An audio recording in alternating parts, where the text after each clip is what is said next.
മുംബൈക്കൊന്ന് വിളിക്കണം. മറക്കരുത്. ഇല്ല, കൽക്കട്ടയ്ക്ക് ലോഡ് അയക്കണം. ഓക്കെ ശരി സാർ. കുഞ്ഞിരാമ, ഭാര്യക്ക് എങ്ങനെയുണ്ട്? ഭേദമുണ്ട്, ഡിസ്ചാർജ് ചെയ്തില്ല. എന്നിട്ടാണോ താനിന്ന് പണിക്ക് വന്നത്? ലീവില്ല. സാരമില്ല, പൊയ്ക്കോളൂ. പൊതുവാളെ, തന്റെ മകളുടെ വിവാഹകാര്യം എന്തായി? എല്ലാ ഒത്തും.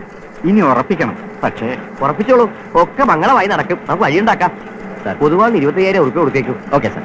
മനസ്സിലായില്ല സാറേ. 2 ആഴ്ചത്തെ ലീവിന് ചോദിച്ചിരുന്നു നാട്ടിൽ പോവാൻ. 1 മാസത്തേക്ക് പോയിക്കോളൂ. Thank you sir. പിന്നെ ഇങ്ങോട്ടേക്ക് വരണ്ട. ഗരോ. മാനേജേഴ്സും എംപ്ലോയീസും തമ്മിലുള്ള വഴക്കുകൾ ബിസിനസ് ഓർഗനൈസേഷനിൽ സർവ്വസാധാരണമാണ്. പക്ഷേ ഈ വഴക്കുകൾ കൊണ്ട് ആർക്കെങ്കിലും എന്തെങ്കിലും പ്രയോജനമുണ്ടോ? ഇല്ല. അതുകൊണ്ട് തന്നെ മാനേജേഴ്സും എംപ്ലോയീസും തമ്മിൽ വഴക്കുകളല്ല, പരസ്പര സഹകരണത്തോടു കൂടിയും സഹായത്തോടു കൂടിയുമാണ് വർക്ക് ചെയ്യേണ്ടത് എന്നതാണ് ടൈലർ തൻ്റെ സയൻറ്റിഫിക് പ്രിൻസിപ്പിൾസിൽ പറയാനായിട്ട് ശ്രമിക്കുന്നത്. അപ്പോൾ ഹാർമണി നോട്ട് ഡിസ്കോർഡ് എന്ന് പറഞ്ഞിട്ടുള്ള പ്രിൻസിപ്പിൾ നോക്കിക്കഴിഞ്ഞാൽ നിങ്ങൾക്ക് ഇത് കാണാനായിട്ട് സാധിക്കും.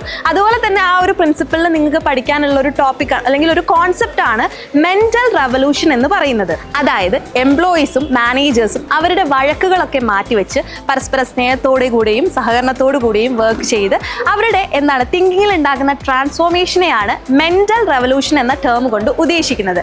2 മാർക്കിന് സ്ഥിരമായിട്ട് ചോദിക്കുന്ന ഒരു ക്വസ്റ്റ്യൻ ആണ് എന്താണ് മെന്റൽ റെവല്യൂഷൻ എന്നുള്ളത്. അപ്പോൾ പഠിച്ചിട്ട് പോവുക, ഒരിക്കലും സ്കിപ്പ് ചെയ്യാതിരിക്കുക. ഓക്കെ.